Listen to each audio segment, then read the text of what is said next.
You have assumed that there must be strengths and weaknesses.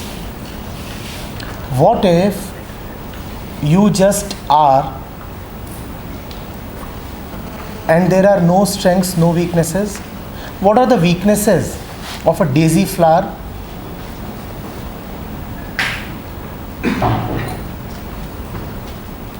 What are the weaknesses? Have you seen a daisy flower? What are the weaknesses of a rose flower? The flower does not have thorns. The plant has thorns. But the daisy flower may appear to have weaknesses if compared with rose flower. Otherwise, it has no weaknesses. Are you getting it? A sunflower is a sunflower. A lotus flower is a lotus flower. A daisy flower is a daisy flower.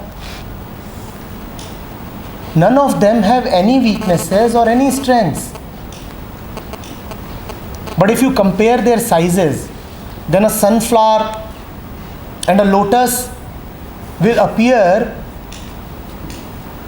to be stronger than the rose flower in terms of size.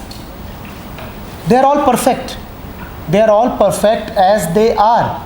It is upon comparison that you start saying that I am strong or weak. And comparison is always foolish. You don't have a strength and you don't have a weakness. You are just you, just what you are. You are just what you are. Where is the question of strength or weakness? We talked of your authenticity. You all are unique. Everybody is unique. To label something as your strength, as your weakness can only be done when you are being compared against some standard. So, who's the tallest one out here? So, let's say, now compared to him, it's my weakness that I am only 5'8". My height now becomes my weakness if I stand next to him. But if I stand next to, say, somebody else, say him, then the same height becomes a strength. Are you getting it? So there has to be a benchmark, an imaginary benchmark, and against that imaginary benchmark, you fill your mind with notions of strengths and weakness, which is not at all appropriate because they make you feel inadequate. Strengths make you feel proud of yourself, which is not good, which is ego. And weaknesses make you feel bad about yourself, which again is not good, which again is ego. You are good, you are all right.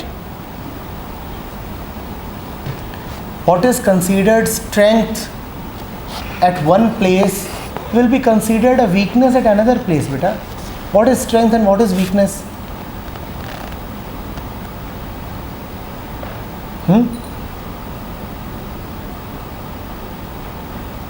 I keep giving this example that in India we are still, a lot of us are still enslaved with the notion of color. Fair colored people ruled over us for a very long time, so skin color is still very important for us. That mental slavery is still going on. So let's say a child is born, and especially if the child happens to be a girl, and if she is a little dark colored, what will you repeatedly tell her? What would be the parents repeatedly saying, directly or indirectly? That it's her weakness.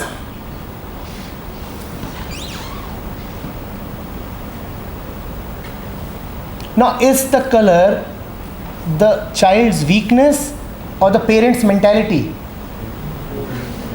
Is it the child's weakness or the parent's mentality? Parent's mentality. But the poor girl, In the future, should parents' mentality becomes the child's mentality? that's what we borrow mentalities. We keep borrowing things. Just as we were picking up that duster, we are picking up mentalities. We are borrowing that which is not ours. So you are very right. With time, the girl herself may start believing that there is something wrong with her. And the proof is all these fairness creams that you see in the market. Now, why should anybody try to use a fairness cream? Being students of science, you very well know that a color is just a particular wavelength. Am I right? A color is just a particular wavelength. Now, what is so sacred about 5000 angstrom, which is not there in 7000 angstrom? That's what color is. That's what facial color is. But you will make the poor child believe that there is something wrong with her. And then she'll spend her life trying to correct her weakness, as if there is a weakness. There is no weakness. There is no weakness at all.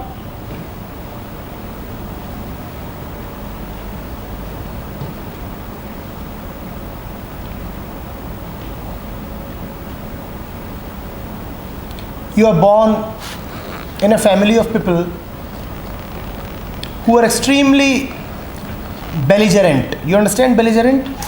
Always picking up fights, always aggressive.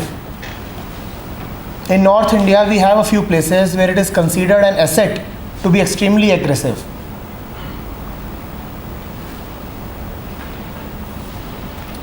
Do you know of such places? And there are entire communities who pride themselves on being aggressive.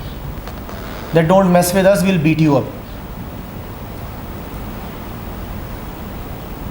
Now, if you are born a child in such a family, and if your temperament is bad, you are hot-headed, you are unduly irritated all the time, then it will be considered a strength. Whereas if you are born somewhere else, it would be considered a weakness. What is strength and what is weakness? You are just what you are. Simple. Stop.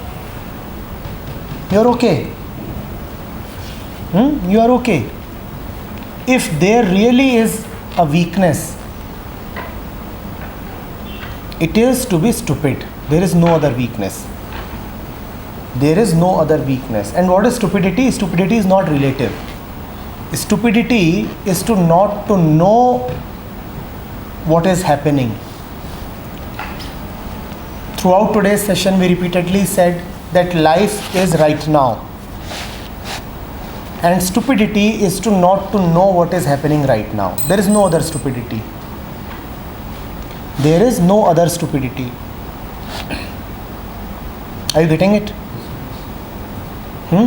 The only weakness is stupidity, and hence the only strength is wisdom. And there is no great wisdom in collecting knowledge. Wisdom is a very simple thing. Wisdom is to know what is happening. So you are listening carefully, right? Are you? Yes? You are wise. If you are listening carefully, this moment is complete. Perfect. Absolutely all right. No weakness at all.